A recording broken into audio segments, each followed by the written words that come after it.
Your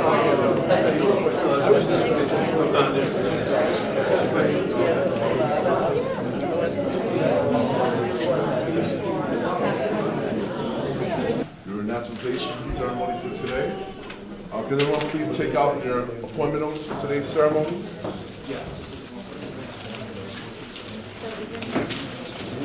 On the back of the form, there are 8 questions. They're asking, did anything change after your interview? You must mark off the appropriate answer to your responses. The only thing that might change is the 1, 2, or 3 questions.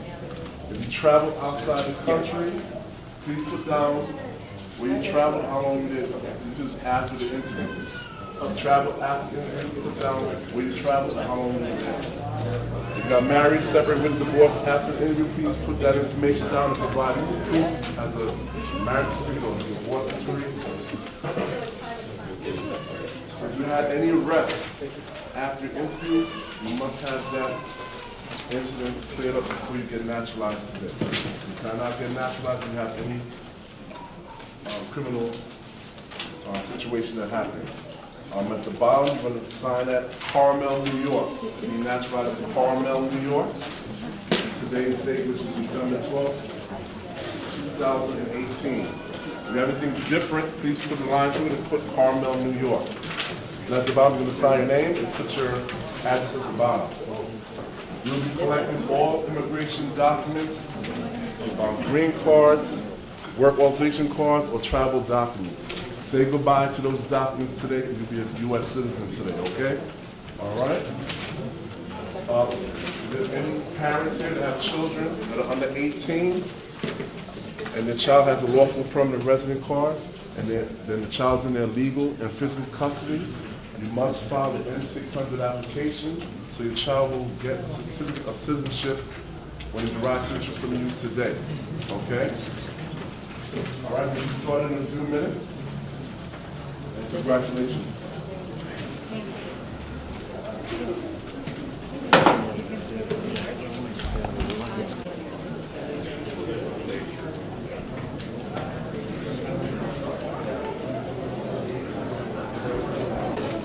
Juan Pablo Vallejo. Thank you. Thank you, sir. How are you? Good. Okay.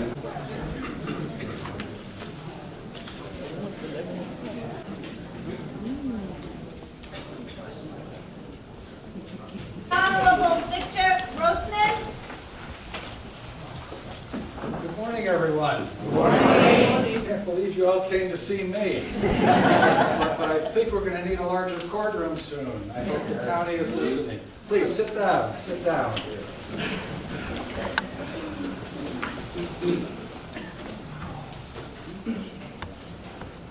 Before we begin, I just want to take a moment to acknowledge some of our elected officials who are here, and they include our newly re-elected State Senator Sue Serino,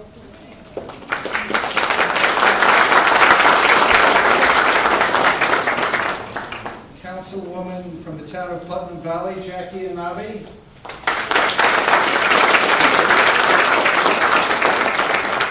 our Assemblyman, also recently re-elected, Kevin Byrne.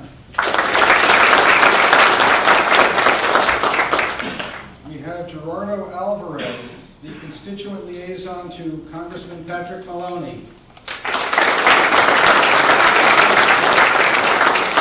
Our District Attorney Robert Tenby. Our Putnam County Sheriff Robert Langley Jr. The person you really have to listen to today is Michael Bordolati, our Putnam County Clerk. Also, gentlemen, I'm proud to call a friend, Mr. Art Hanley, the Deputy Director of the Putnam County Veterans Affairs.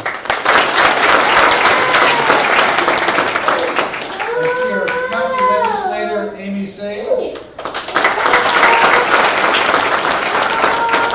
And our Commissioner of Elections, Tony Scannapieco and Catherine Carr.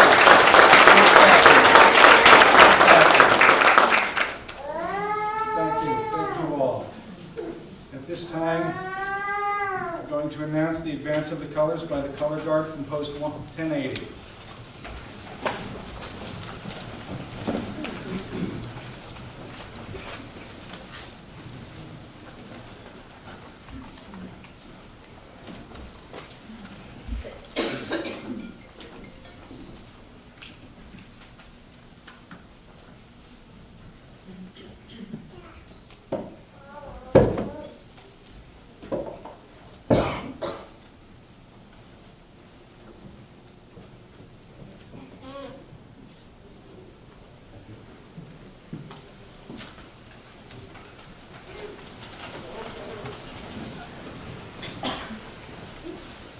Sheriff Langley, would you lead us in an opening prayer?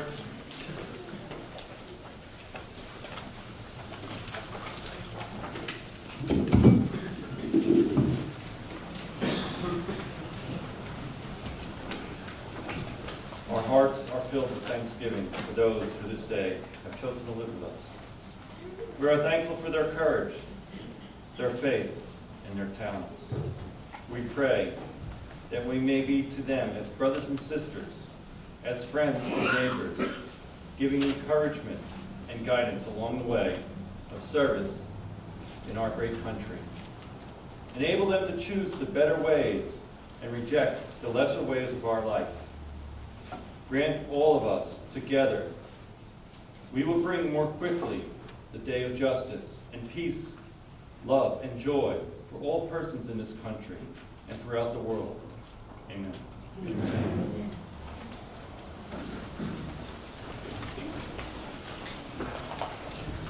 Now, we will hear from our Putnam County District Attorney, Robert Tenley.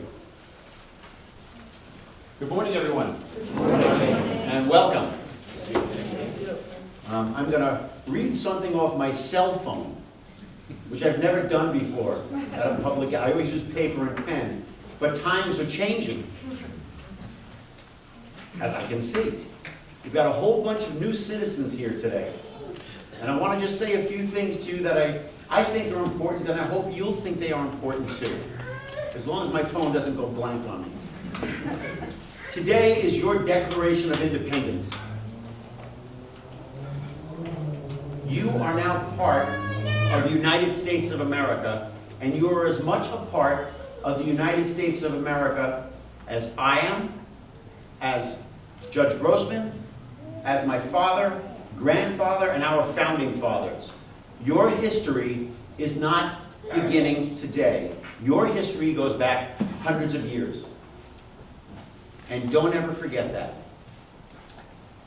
100 years ago yesterday, 100 years ago yesterday was the birth of a person many of you might know, and probably many of you don't know. His name was Alexander Solzhenitsyn. Alexander Solzhenitsyn was a Russian writer, philosopher, and prisoner. And he was in prison for a very long time. But he didn't just stay a prisoner. He became a United States immigrant, one of the greatest thinkers we've had. And he became a great American thinker the second he came to this country. And we expect nothing less of you. Know the history of your country. Before you declare that you're a member of a political party, or that you're going to vote for this person, or that person, or I don't like that group, or I don't like this group, know your history first. And if you know the history of your country, your decisions will always be the right decisions, because they will be grounded in your roots. And your roots are at least 200 plus years old. So we welcome you. It's about time you got here. And we're very happy to have you here. God bless all of you.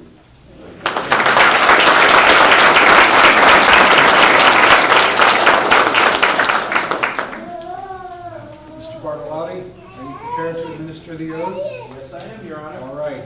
I will ask all applicants to please stand.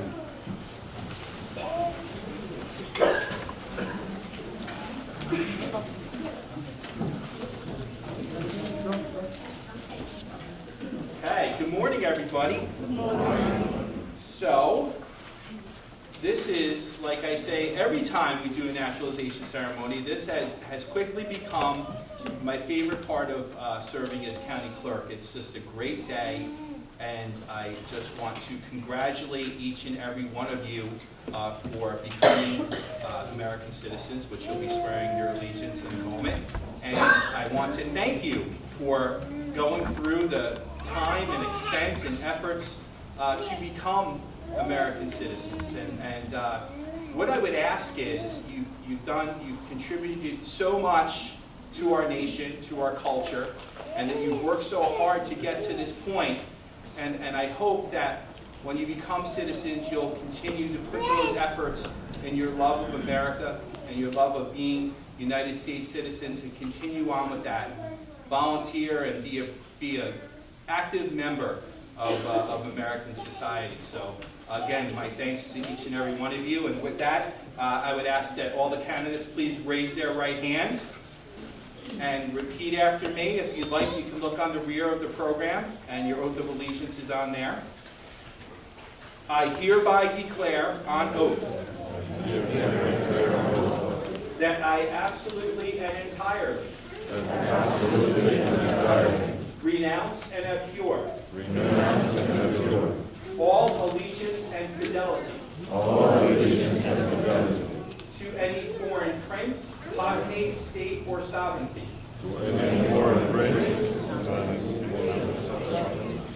Of whom or of which I have heretofore been a subject or citizen. That I will support and defend the Constitution. And the laws of the United States of America. Against all enemies, foreign and domestic. That I will bear true faith and allegiance to the same.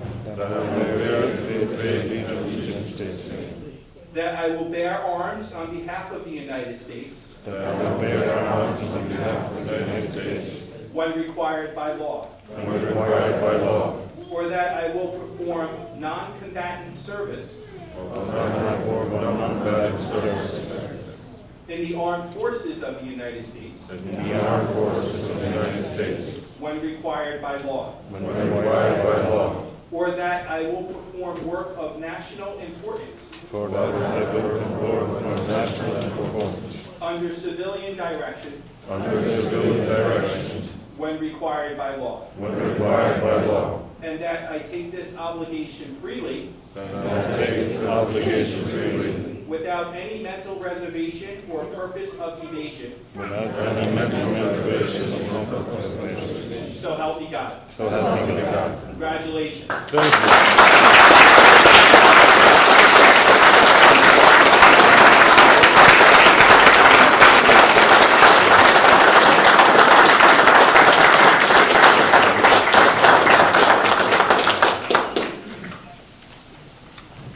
Would you lead us in the Pledge of Allegiance? Thank you, Your Honor. Everybody would please rise. First of all, congratulations, welcome, Americans. And thank you.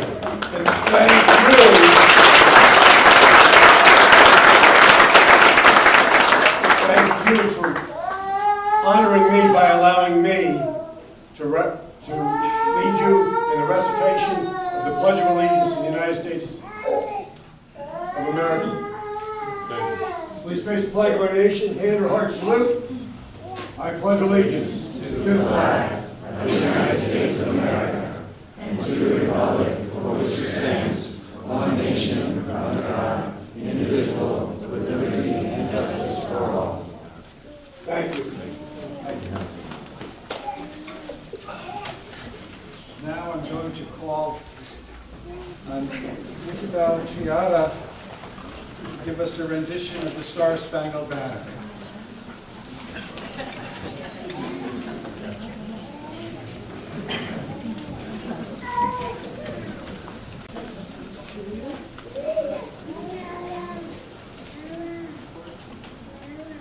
Oh, say, can you see by the dawn's early light what so proudly we hailed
of being a judge. Sometimes I'm called upon to make decisions or do things that I may not like, but presiding at this ceremony is one of the things I truly enjoy. And to see the happiness on your faces, to be able to share in that is a very special feeling for this judge. In preparing some thoughts for this morning, I came across some remarks by Associate Supreme Court Justice Ruth Bader Ginsburg in a similar setting earlier this year. And although I won't say it's plagiarism, I intend to borrow some of those remarks, paraphrase them, and then add some of my own, as I'm not sure I could improve upon them. Justice Ginsburg said to a group very much like the one that is in front of me now, "It was her great privilege to welcome you to citizenship in the democracy that is the United States of America. Today, you join more than 20 million current citizens born in other lands who chose, as you have, to make the United States of America their home. We are a nation made strong by people like you who traveled long distances, overcame great obstacles, and made tremendous sacrifices, all to provide for themselves and their families." In my own case, my mother arrived in this land as an 8-year-old with her 2 brothers, and she spent 8 years in an orphanage. When she took the oath that you took today, I can only imagine the pride and gratitude that she felt. As a testament to our nation's promise, this son of an immigrant is a justice of the Supreme Court of the state of New York and proudly presides while you have taken the oath of citizenship. Justice Ginsburg also stated, "You have studied our system of government and know of its twin pillars. First, our government has limited powers.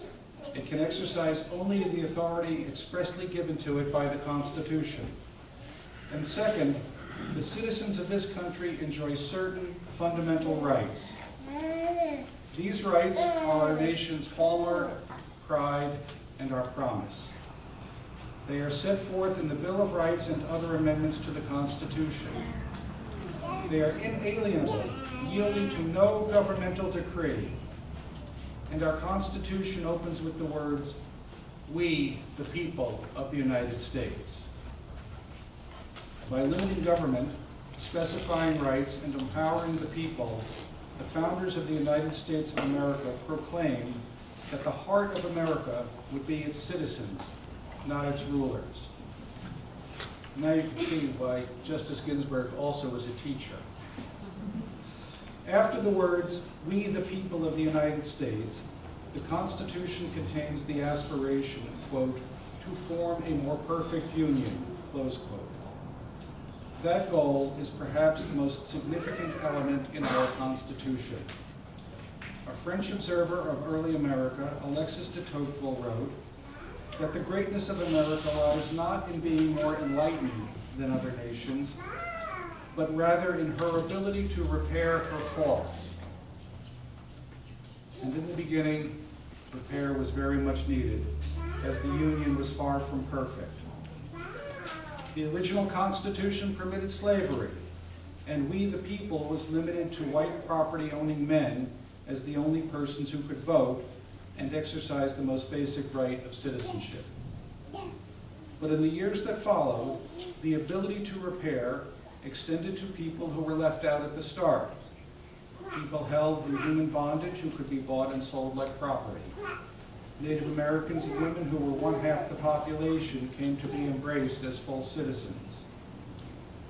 Through amendments to our Constitution and court decisions applying those amendments, part of the process of repairing faults, we abolished slavery, prohibited racial discrimination, and made men and women have equal citizenship stature.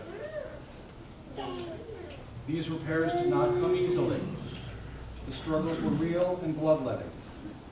In that effort were citizens, just like you, new Americans of every race and creed, striving to make a more perfect union. A few weeks ago, our nation celebrated the traditional Thanksgiving holiday, recognizing the arrival of immigrants seeking a new and better life in uncharted lands. In 2 weeks, hundreds of millions will celebrate the birth of Jesus, whose parents sought refuge in Bethlehem. Since the time of the pilgrims 400 years ago, caravans of immigrants have come in search of a better life.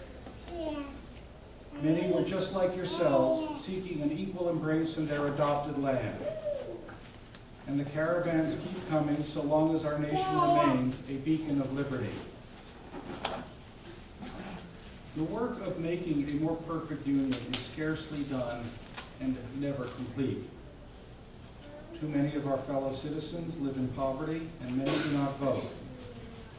We are struggling to achieve a greater understanding and appreciation of each other across racial, religious, and socioeconomic lines.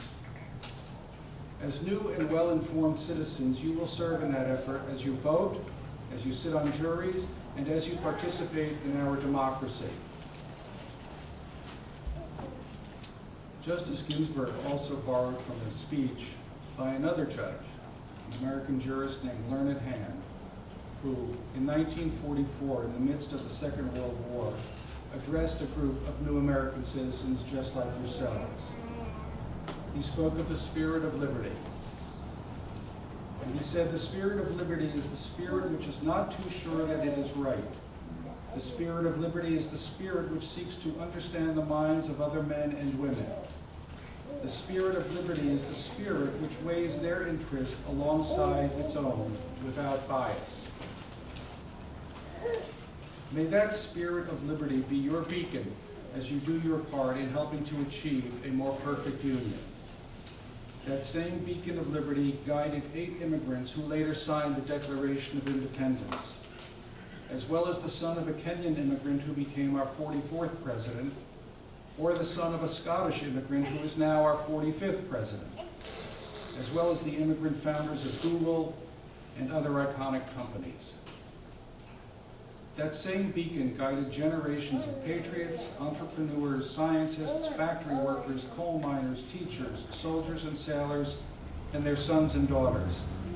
I have every reason to believe you will continue to contribute to the effort to make ours a more perfect union, and I welcome you.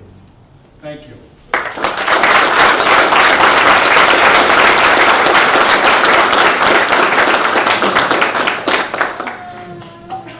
Stella is going to give us a rendition of God Bless America.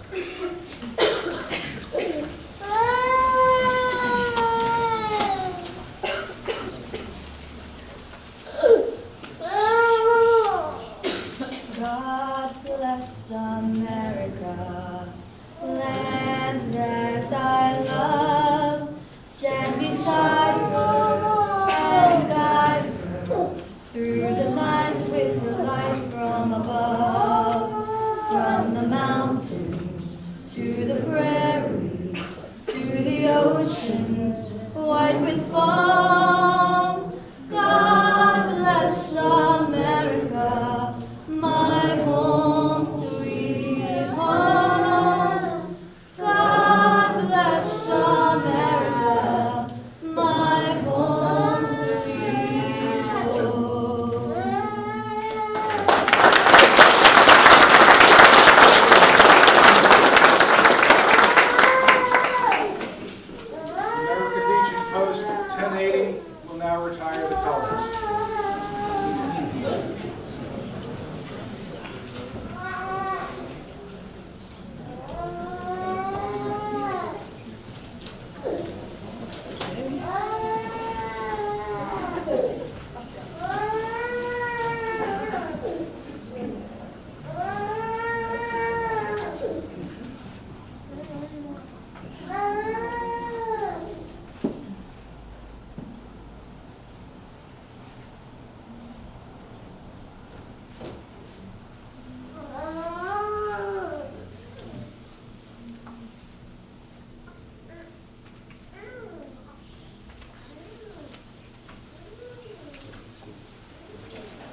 ceremony could not have been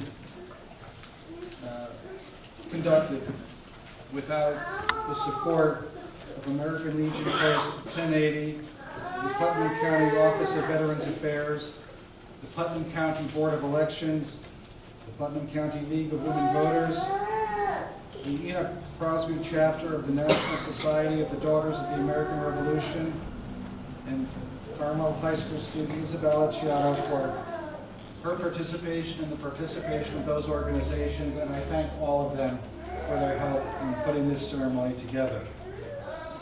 At this time, First Deputy County Clerk James McConnell will call up the newly naturalized citizens to receive their certificate of naturalization and other proclamations. Once you have received your certificate, you will be able to have your photograph taken with our dignitaries to commemorate the day. And that upon completion, there is a reception for our new citizens in the chambers right behind the podium. I thank you all very much, and I wish you all the best. Thank you.